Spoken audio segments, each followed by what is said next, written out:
Before we get started, I have a quick favor. I've been self-funding the Finding Genius podcast for 5 years now. I've done over 3,000 episodes. And as you can see on YouTube, we're up over 1 million views on the channel, which is fantastic. The next thing I really want to push on is to get up to 10,000 subscribers. Because once we do, we'll be able to put a donate button and we'll be able to solicit donations to help keep the podcast running and to also get the Finding Genius Foundation moving along. We have a big project studying anxiety, depression, and PTSD and working on a product to help people overcome these problems because I've seen them explode recently after the last 2 years of the whole virus situation. So if you would, please subscribe to the podcast. That would help us tremendously. Give us a thumbs up and check in the description for Buy Me a Coffee. It's about $5. If you could buy me a coffee, I'd really appreciate it. It would help keep the channel going, and I love coffee. Thank you.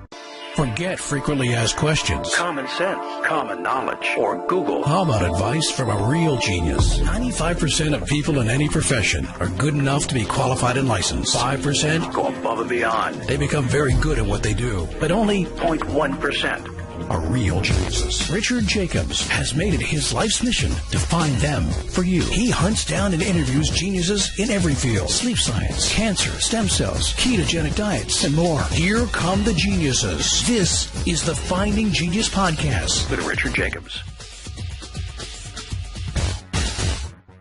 Hello, this is Richard Jacobs with the Finding Genius Podcast. I have Richard Mulvaney. He's a professor, part of the College of Agricultural, Consumer and Environmental Sciences at University of Illinois.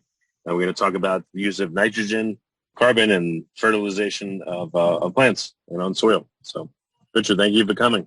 My pleasure to be here. If you would, tell me a bit about your background first, and then I want to ask you about the current research you're doing.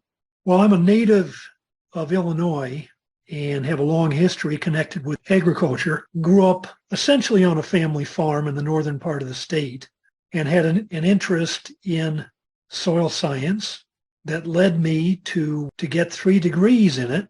And my focus in more recent times has been with nitrogen fertilization. And we've done many studies on looking at the fate of nitrogen fertilizer. And as a part of that work, we became interested in the long-term impact of nitrogen fertilization on the soil itself. And that's really the focus of what I'd like to talk about in this interview.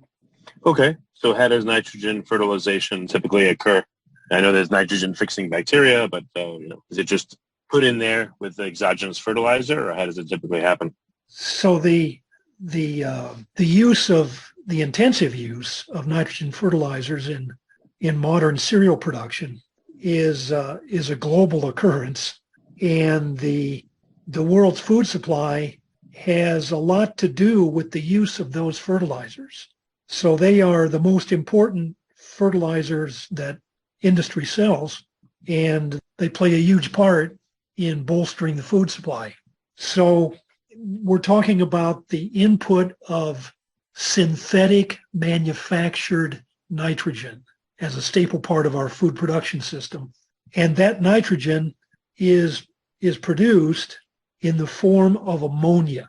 The source of that N is actually the nitrogen gas in air. But the nitrogen, in order to make it useful for crop growth and plant nutrition, it has to be converted to a more reactive form, and that form is ammonia. Mm. And once the ammonia has been synthesized, it can be applied in that form, or it can be converted to other nitrogen fertilizers. And of those, the most common would be synthetic urea. Okay. So there's a tremendous usage of nitrogen around the world. And a good example of that would be for corn production here in the Midwest. Nitrogen is the leading fertilizer for that purpose.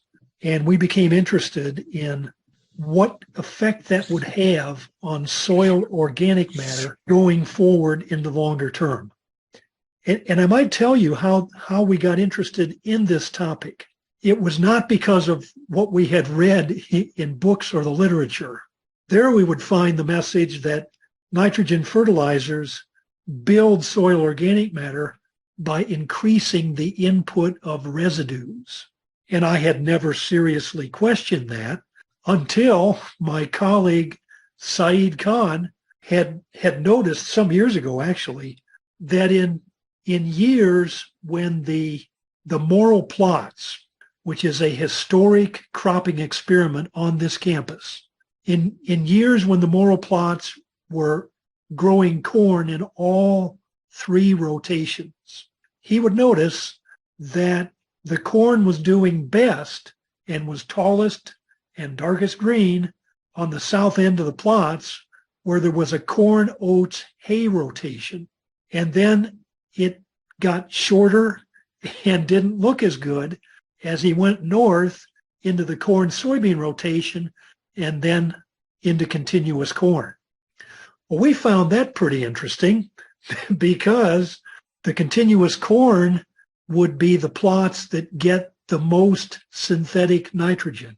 They get it every year. The corn, oats, hay only gets synthetic nitrogen once every 3 years. So it was interesting to us that the plots with the highest nitrogen input, apparently the corn was doing the worst.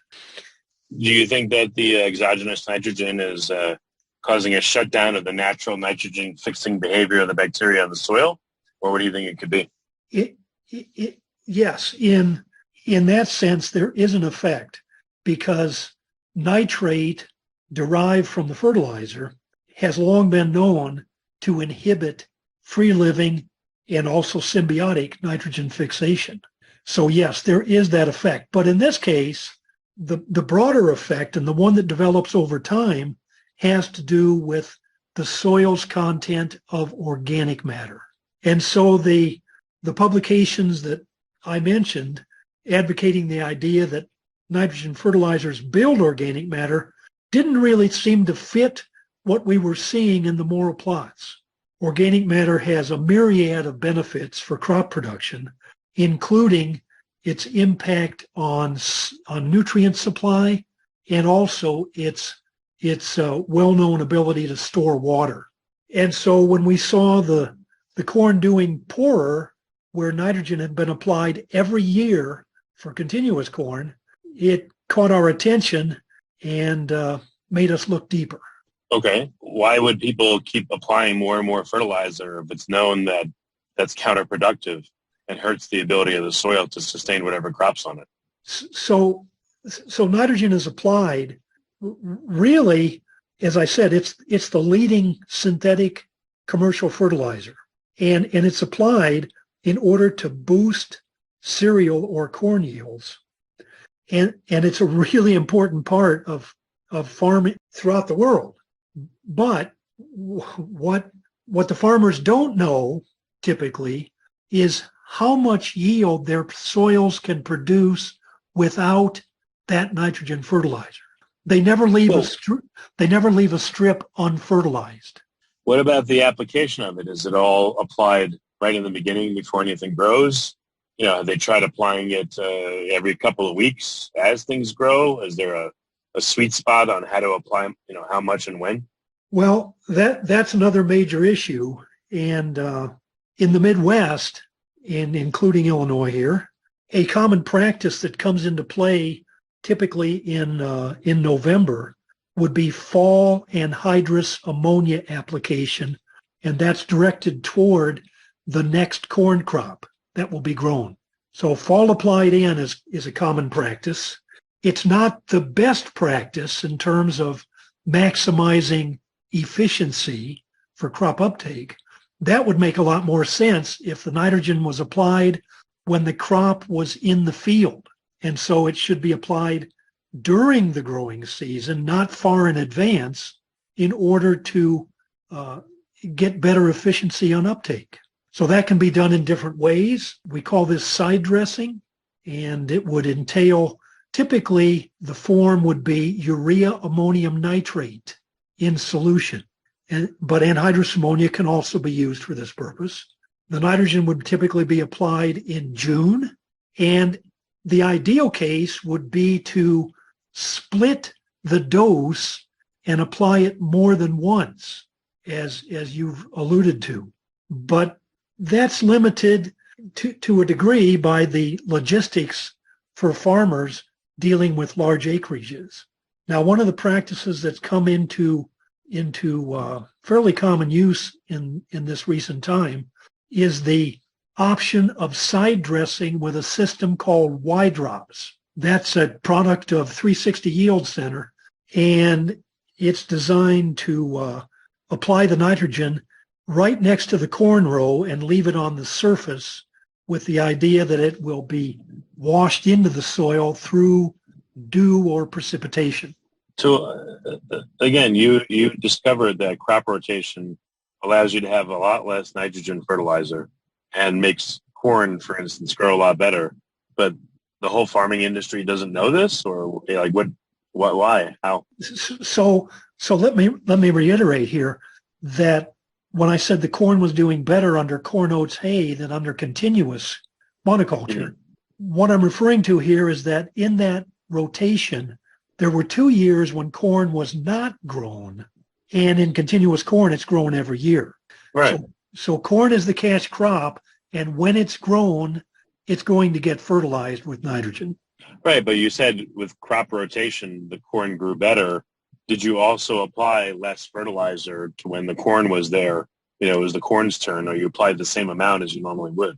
In the case of the morrow plots, the nitrogen rate is fixed at 200 pounds per acre, and that's applied regardless of the cropping system in which the corn is grown. Before we continue, I've been personally funding the Finding Genius podcast for 4.5 years now, which has led to 2,700 plus interviews of clinicians, researchers, scientists, CEOs, and other amazing people who are working to advance science and improve our lives and our world. Even though this podcast gets 100,000 plus downloads a month, we need your help to reach hundreds of thousands more worldwide. Please visit findinggeniuspodcast.com and click on Support Us. We have 3 levels of membership from $10 to $49 a month, including perks such as the ability to see ahead in our interview calendar and ask questions of upcoming guests, transcripts of podcasts you're interested in, the ability to request specific topics or guests, and more. Visit findinggeniuspodcast.com and click Support Us today. Now back to the show.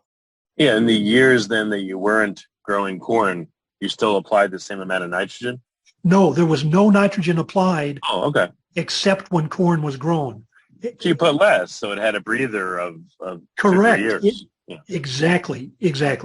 And let me point this out as well, that in that kind of a 3-year rotation, there's 1 year with alfalfa hay, and a major issue for grain farmers would be they can't afford to leave the soil unproductive for grain crops. So that rotation is in place in the morrow plots, but it's not common in production fields. Okay, I mean, why is it not used in production fields? Crop rotation, like how much of a yield boost or benefit does it have to rotate crops in a 3-year cycle, like what you guys did? So it's not going to make up for the 1 year when corn is grown to cover the 3 when it would have been grown continuously, or to cover the most common rotation of corn soybean. So you have, in the case of the 3-year rotation, a year with alfalfa hay. Well, the market for hay is much more limited than the market for corn or soybeans, and therein lies the catch. So the farmer can't afford to take his land out of grain production and have a year off with alfalfa because he may not have much income from that crop.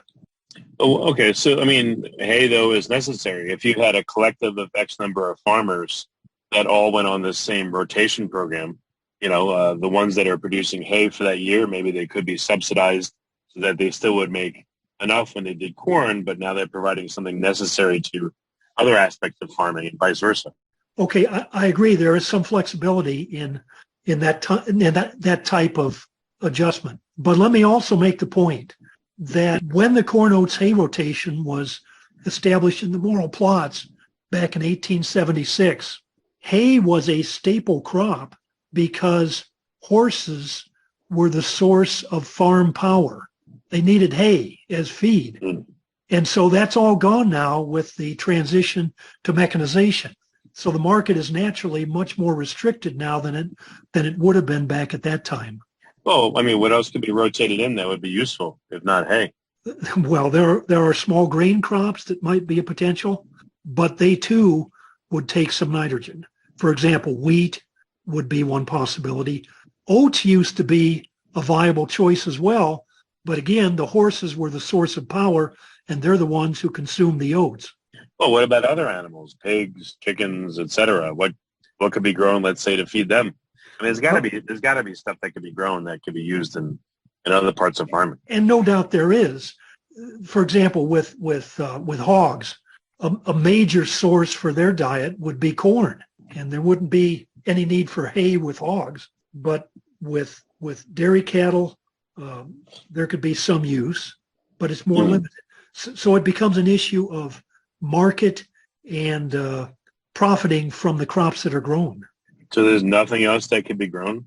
I'm not saying that. We're trapped in soybeans, or is that just become so common and so subsidized that we are kind of trapped to grow those only? Yeah, and that's really the key right there.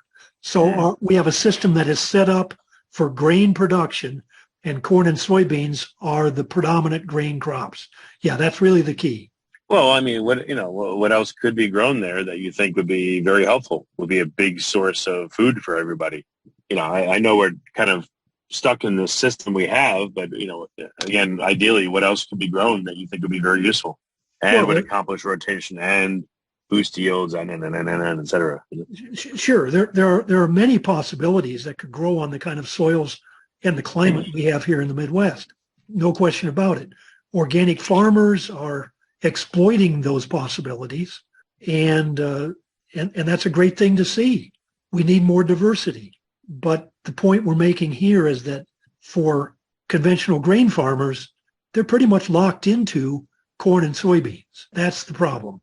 What about wheat, though? I mean, wheat is big. Yeah, absolutely. Wheat is another possibility, and it is. Like what does a wheat rotation look like versus a corn-soybean one? Like, wheat, corn rotation, what does that look like, for instance? Well, typically wheat's going to be part of a multi-year rotation. And the corn would be the crop that would typically follow a legume.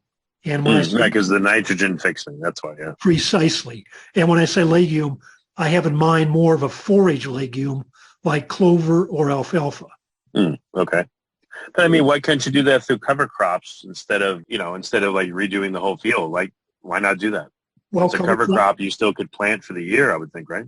Sure. Cover crops are getting more attention these days. And with legumes like hairy vetch, for example, yes, they can supply some of the N to the cereal crop that follows. Yes. Okay. So going back to your experiment with these plots, so I guess you found was there an ideal rotation, or again, at least do corn, soybean? I don't know. What if you revisit it and actively use cover crops? Is that worth an experiment, or like what would be next for you to look at to see what to do? Well, there's a lot of work being done on cover crops now, and that's a good thing.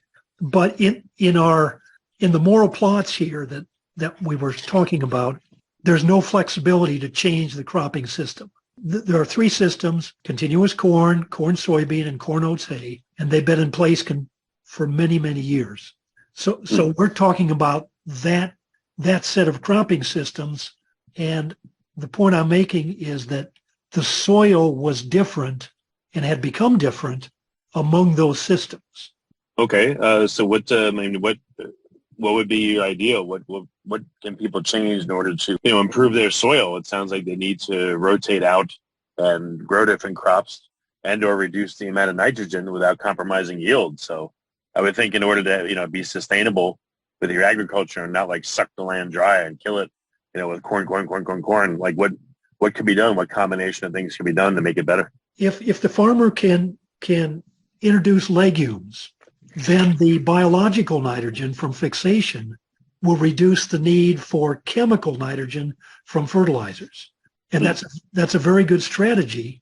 But I should make the comment here that the most common legume, namely soybeans, doesn't really enrich the soil to speak of. Grain legumes don't really leave much in after they've been harvested. For that, you need the forage legumes, as I mentioned earlier, clover and alfalfa. Well, can clover and alfalfa be put as a cover crop and then have, like ruminants like cows graze on it so they get some nutrition and it's done the job of replacing nitrogen, and it's not, it's not harvested, but again, at least you get those two things out of it. Right. And especially with organic systems, that's the very strategy that's being used. They're introducing a multi-phase rotation, and it will include legumes, and they will also typically have grazing livestock. Yes, that's exactly what they do. So what happens when you have a system like that? How much is your nitrogen input reduced? Well, organic systems don't use commercial fertilizer. They're not going to use any at all. And so they're putting nitrogen in first from fixation by the legume, and secondly, for non-legume crops like corn that may be in their rotation, they're going to be applying typically manure of some form, and that would supply a lot of N instead of fertilizer. What have you noticed about like the GMO corn and things like that versus non-GMO corn? Or is there no non-GMO corn at all anymore? Or if it is, it's organic completely. There's like now a total division between organic and non-organic. Correct. Yeah, that's exactly what's happened. That the organic growers are using non-GMO corn. It's not a big market, but that's what they have to use. And most, not all, but most of the conventional production systems would use GMO. So there's also that too. I mean, has anyone looked to see how the GMO corn itself, with or without the same amount of fertilizer, impacts the soil health? Is there any correlation there as well? I can't speak definitely on that, but there has been research to look at the impact of GMO versus non-GMO crops like corn. Yes. I should also mention, however, that in the case of the morrow plots here on campus, that's going to be a GMO corn that's grown. Oh, okay. Well, I mean, it would be interesting, I guess. You can't do everything, but it would be interesting to see, the GMO itself, how much that affects the soil health. Oh, I definitely agree with you. Yes, it's an important topic. So what, what advice comes out of this, the experiments with the morrow plots? Okay, what's next? Okay, so what we found in the morrow plots was that despite getting the highest input, not only of nitrogen fertilizer, but also residues, the continuous corn had the lowest organic matter as compared to the other two rotations. So this kind of flies in the face of the conventional wisdom that adding nitrogen to increase yield builds organic matter by increasing the input of residues. We were putting the most residues into continuous corn, but it didn't show up in the organic matter. So we did a 5-decade balance on the morrow plots, comparing the three rotations, and the deficit on the loss of soil organic carbon and nitrogen was greatest for continuous corn. So here we were applying the most inputs for continuous corn, and we're losing the most from the organic matter. Okay. And that's really now some nations are saying, farming is destroying the planet, causing carbon emissions. So they're trying to force farmers to reduce the amount of fertilizer they're using. In the Netherlands and now Germany and Canada, God forbid here. Oh, yes. So how does your findings play into this? Okay, so a point I need to make here, it would be that a crop like corn derives the majority of its nitrogen, not from the fertilizer, but from the soil. And with that in mind, an important strategy that could help improve things would be to estimate the soil's capacity to supply nitrogen, because soils differ. So if we can more accurately estimate what the soil supplies, then we can adjust fertilizer rates accordingly. If a soil has more supplying capacity, we cut back on the fertilizer, and vice versa. Well, I mean, if it has less capacity and if you crank up the fertilizer, it's just keeping it dead. Why not rejuvenate it? How long might it take to rejuvenate? And has anyone explored this? Would one season of clover and the right cover crops be enough to rejuvenate a soil where it can be planted again? No, it wouldn't. Soil changes take place over considerable time periods. We're talking at least decades. So this is not a rapid process that can be easily solved with just a year or two of a different rotation. It's going to take time. But what would a year or two of rotation do? I won't completely fix things by any means, but how much would it help? I mean, it's going to help increase the soil's fertility and end supplying capacity, maybe by 5 to 10%. But I would make another point here that a more rapid fix is available from many kinds of manure. Manure is something that will really pay off in a big way for increasing soil end supply. I mean, livestock are being culled too with, whatever the crazy reason is. So, I mean, it seems like we're headed in the wrong direction completely. It seems that way to me too. I'm aware of the view, especially in the organic agriculture world, that agriculture cannot be sustainable until the animals are brought back to the farm. And I'm inclined to agree with that view. So, I mean, what other tweaks have you found in terms of, maximizing the nitrogen capacity of the soil? And then we haven't talked about, the PK part of the NPK, phosphorus and potassium. Is there any, I mean, when you grow corn, what happens to the phosphorus and the potassium? Is it disturbed at all? Well, that's a good thing you mentioned that issue, because the morrow plots have something to say there as well. Oh. And what they have to say is that for the unfertilized treatment in the morrow plots, where there's no N, P, or K applied, and yet they're cropped year after year. So there's removal but no input. For those treatments, in over 140 years of continuous cropping, there are no symptoms of P or K deficiency. There's nitrogen, but no P or K. So this kind of flies in the face of thinking that we need regular inputs of P and especially K. And that's a whole other subject that we looked into in great detail. This is crazy. So, I mean, if phosphorus and potassium really aren't needed, even if we have a screwed up monoculture system, and it's really the nitrogen, and you now know how to improve that, I mean, this, if people thought of it in the right way, this would be huge. I mean, it could reduce fertilizer inputs tremendously if things were changed in the right way. And then, all the people complaining about fertilizer runoff and nitrogen and, all the environmentalists would actually find a pretty good solution to this if it was done right. The potential is there, but it's not necessarily so easy to realize the potential. So let me make the statement that my colleagues and I have not had the chance to work on phosphorus. So I don't want to say much about that in terms of deficiencies or fertilization. But on potassium, we have worked. and there, the typical finding is that there is no yield benefit to applying potassium fertilizer on most Midwestern soils. None at all. This is very odd. So, I mean, what is the commercial name for potassium and for phosphorus? I mean, like potash. From what I've read recently, potash is incredibly important. What does it contribute? And Okay, I'm not debating the importance of potassium in plant nutrition. I'm not debating that at all. But the key issue is how much is in the soil itself. Right. You don't need it. You don't need it. Yeah. Exactly. Precisely the case. The soil has a huge amount of reserve.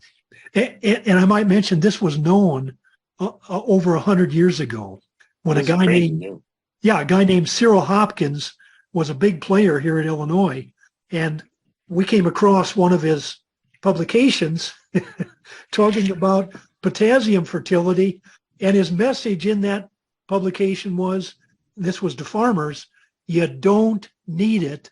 The soil has plenty. This is crazy. Yeah. I mean, well, what it tells me, though, is it sounds like it's incredibly important for you to, I'm not trying to put it on you, but if you're able to figure out, okay, if someone wants to just grow only corn, what's the best way to maximize the yield of it and, keep the soil from turning to, useless dust, and reduce fertilizer usage. I mean, if there's a way to do that, it's a win-win-win.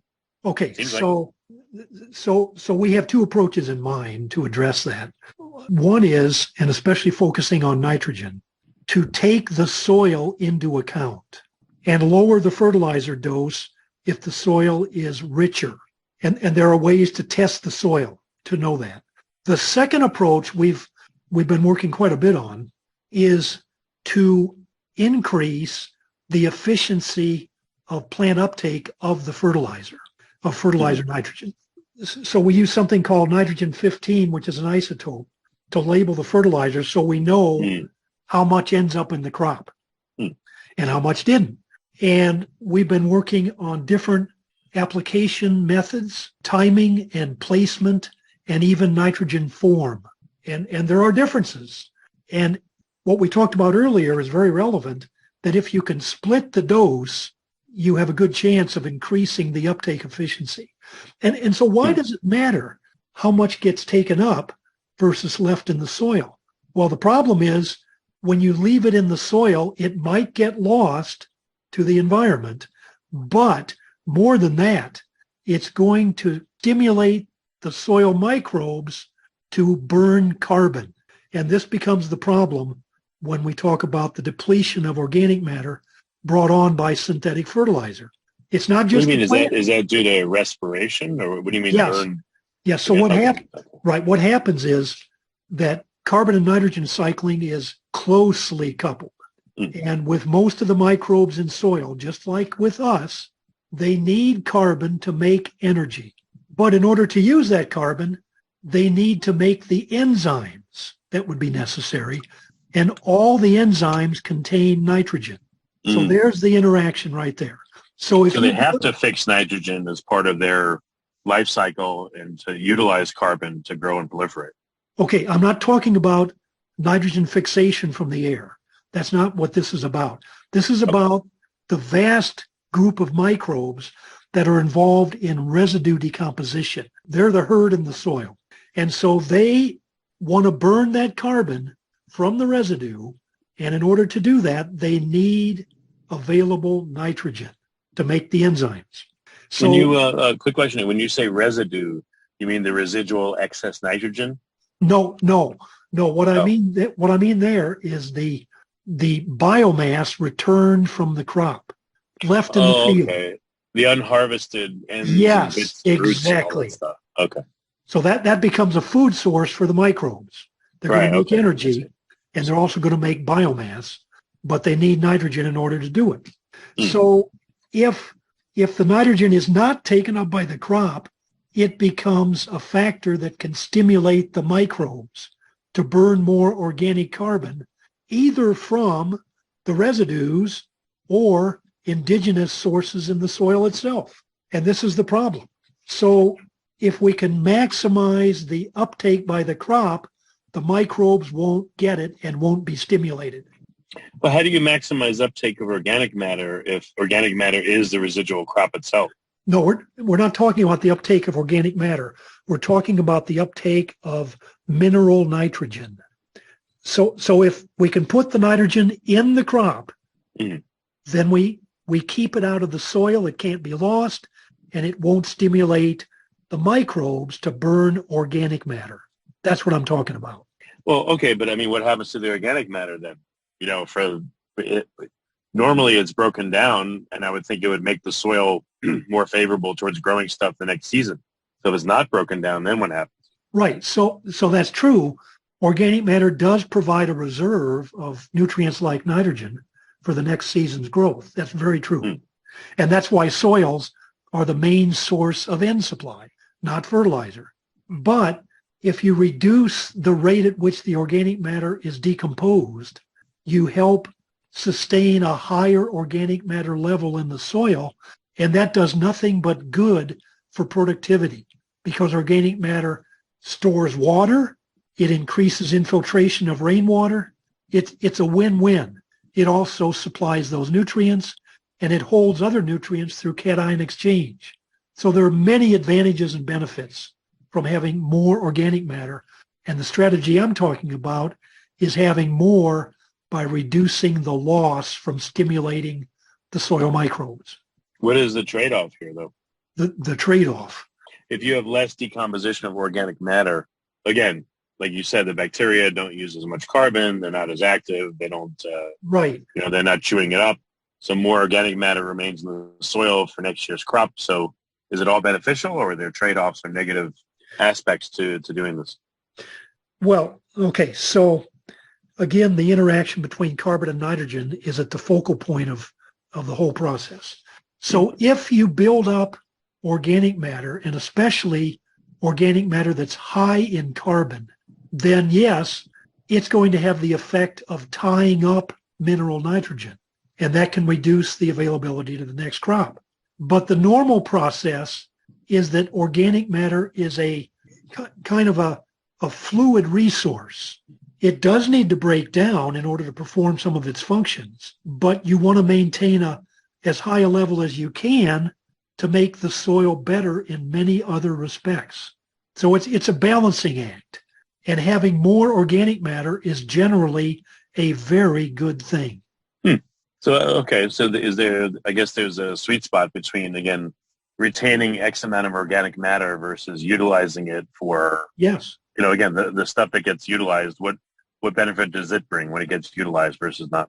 Right. So yeah, there is a sweet spot. You're right. And so when the organic matter is utilized, it releases nutrients that are bound to it. And the foremost among those would be nitrogen. So it makes the nitrogen available in a mineral form that can now be used by the next crop. And that's a really important process. So there's two ways. There's cover crop, which also its decomposition eventually would lead to more organic matter. Then there's also, I guess, slowing the consumption of the existing organic matter. Yes. Yes. So how do you utilize these two things to, again, make it, have optimal conditions to be able to relentlessly grow corn to the end of time?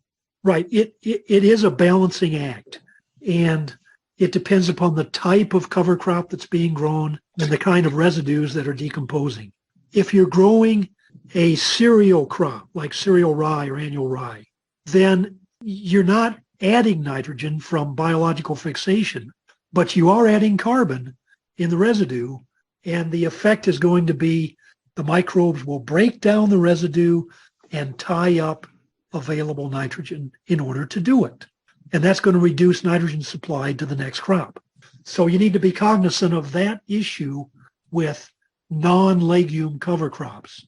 Well, so those kind of cover crops, I would guess you plant them, and then you pull them all out X number of weeks before you're going to plant your regular cash crop?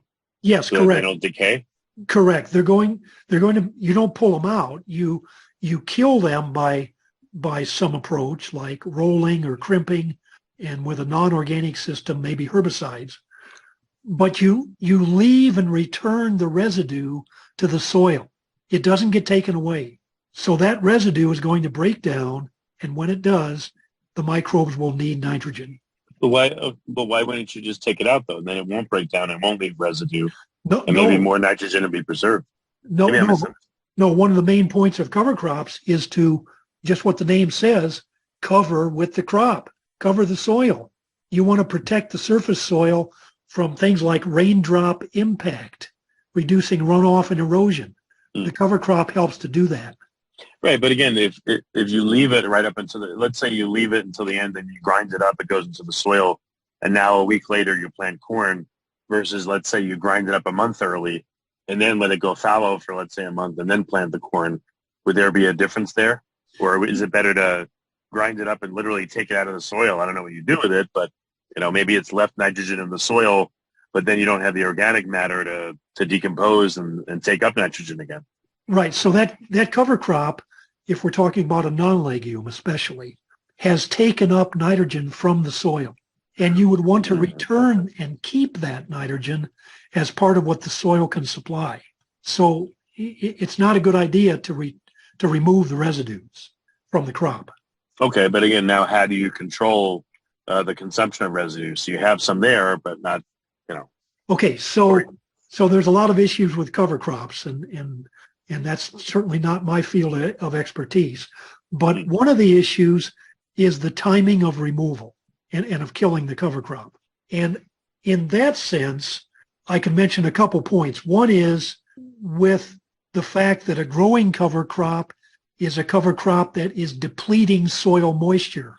And this can cause real problems if the year turns out to be dry. And it can destroy the main crop. So that calls for some important choices on the part of the farmer as to when he cuts out the cover crop. The other issue is with non-legumes like cereal rye, you're going to get to the point where the cover crop ties up nitrogen during breakdown. And so if you don't give some time for that to happen before the main crop is planted, again, you can induce nitrogen deficiency. So people not only need to know which cover crops to use, but when to leave them in there, when to take them. Is it this cover crop works best with corn, this one best with that, et cetera? Yes, precisely. Yes. It's complicated. Okay, and I see. If someone is just left to their own devices, I guess there's a good likelihood that they'll try this and it quote unquote doesn't work because they didn't do it the right way. Yeah. Cover crops, if they aren't done correctly, can be a disaster. Oh yes. So there's, as you said, there's a lot of factors that need to be considered. So have you developed an idealized plan for farmers that are growing in certain areas? Let's say in the U.S., in Iowa or wherever they grow a ton of corn. Have you been able to make a set of suggestions that would help them optimize what they're doing better, reduce inputs, et cetera? Well, we've come up with a soil nitrogen test, and it's gotten mixed reviews in the last 20 years, but it does open the door to variable rate nitrogen, which is really where we need to be going. We need to adjust the rate of nitrogen fertilizer according to what the soil can supply. And this test provides the means to make those adjustments. And it's being used for variable rates by some in the private sector. So does that require consistent testing of the soil as you go through the growing season and the non-growing season? The test I refer to as the Illinois N test or ISNT. This is a pre-plant test, which means that the sampling is done prior to the growing season. And typically it'll be done in March or April. And you'll get an estimate of how much nitrogen could be supplied by the soil, which can then be used to adjust the fertilizer input if you're going to be applying the fertilizer, for example, during the growing season. Oh, so it's a one-time test. That's excellent. Okay. Correct. It's you don't have to do it multiple times, right? Correct. Yes. Why not, test additionally a couple times, especially if you're going to break up the nitrogen application? Let's say you do it in thirds at different stages and you test before each application. You could tune how much you need to put in, and maybe you could reduce it quite a bit. So it's optimal. It is possible to do multiple tests during the growing season, but an approach that may make more sense is to do the pre-plant part of the testing with this Illinois N test and then follow it during the growing season by testing for nitrate. And so that can help to clarify how much N is actually being supplied to the plants when they need it. And if, for example, it turns out that the growing season is short on precip, then you may have had the reserves in that soil, but they didn't mineralize, they didn't become available, and the nitrate wouldn't show up.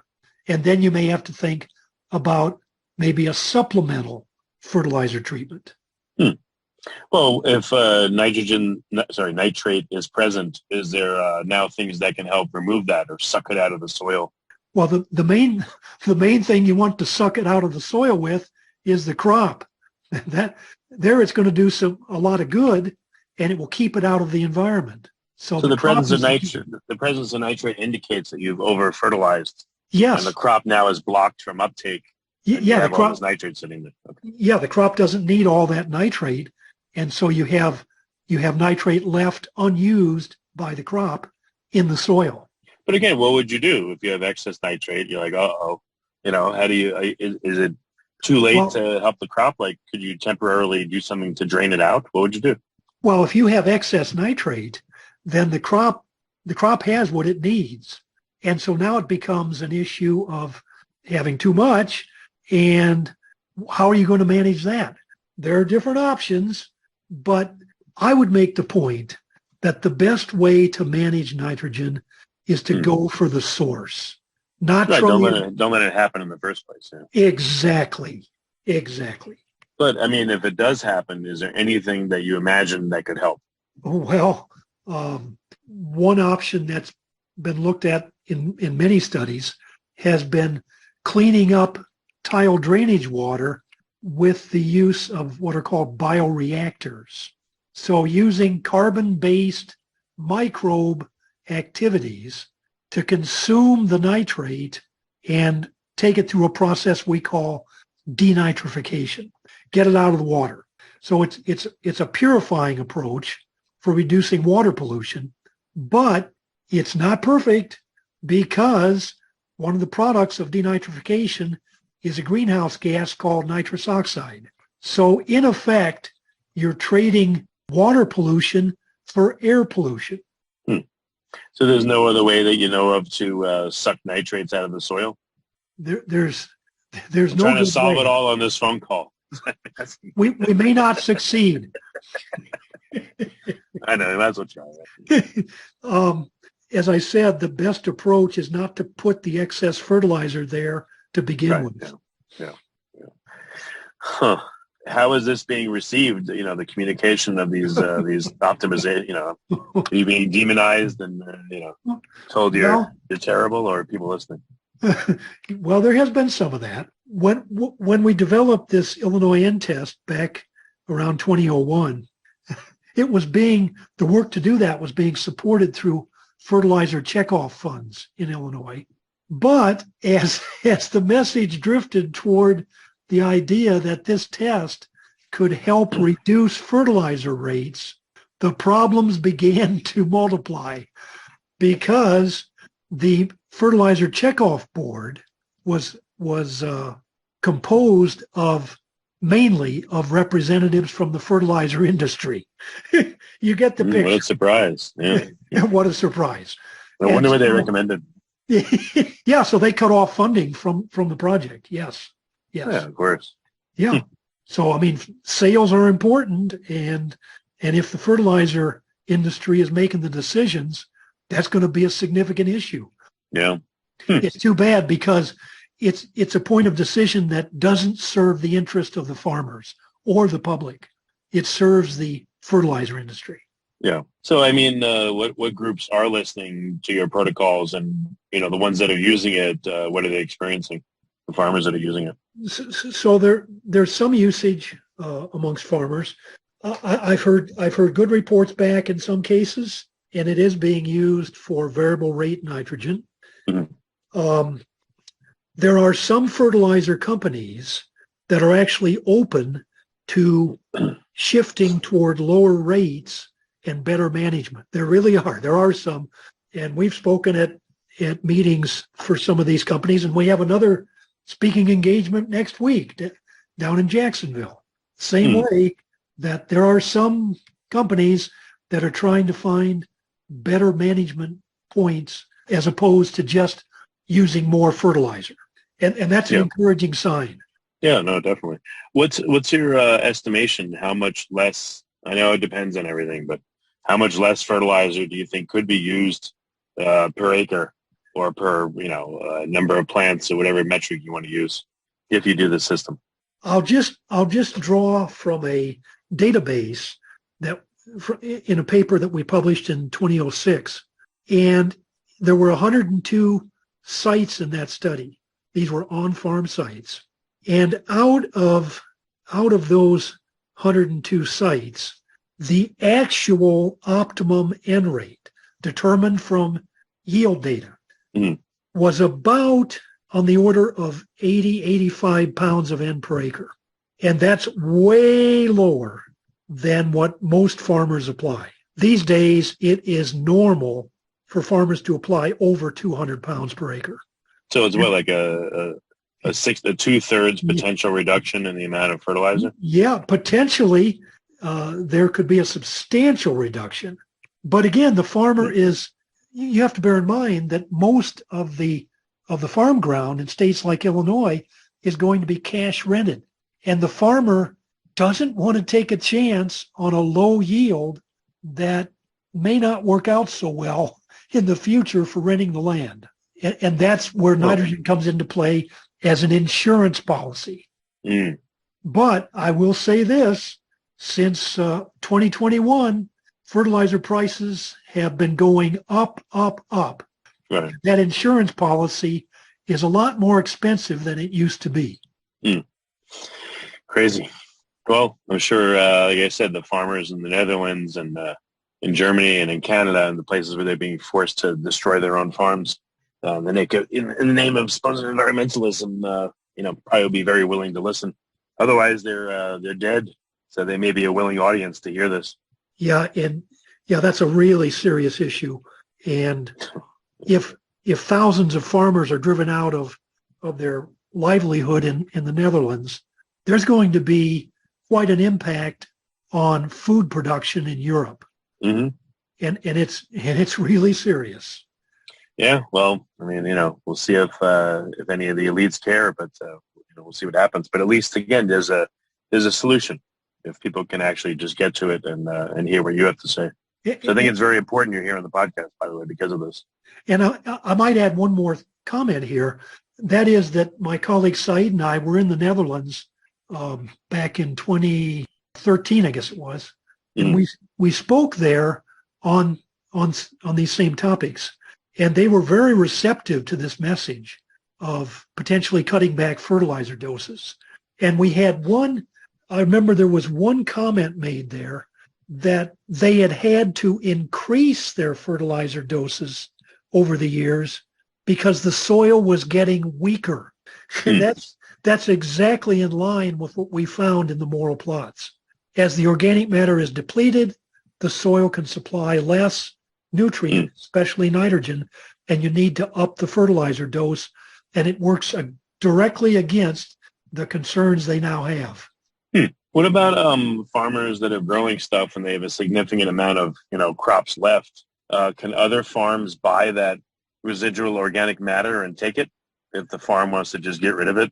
Let's say, are they foolish enough to want to get rid of it? Well, they shouldn't be. I know, but The main, to my knowledge, the main way in which that could happen to shift organic materials from one site to another would be through manure. So you have these confinement livestock facilities producing a lot of manure. And what really ends up happening in many cases is that they need to find enough land to dispose of it so they won't over apply it. And therein lies the market for neighbors who may be able to use that manure to build up their own soils. Okay. Well, very interesting. Well, Rich, I've had you on for an hour. I'm sorry to question you to death here, but you've got a lot of great info. Where can people listening find out more about the nuances of what you're talking about? So whether they're just a small homesteader, in the U.S. or wherever in the world, or they have a larger farm and, you pique their curiosity by listening and they want to do something. They want to embark upon this path to help themselves. Well, I probably shouldn't do this, but the best option would be to email me at Mulvaney, Mulvaney, at illinois.edu. And I can refer them to a number of publications we've put out on these topics. Okay, excellent.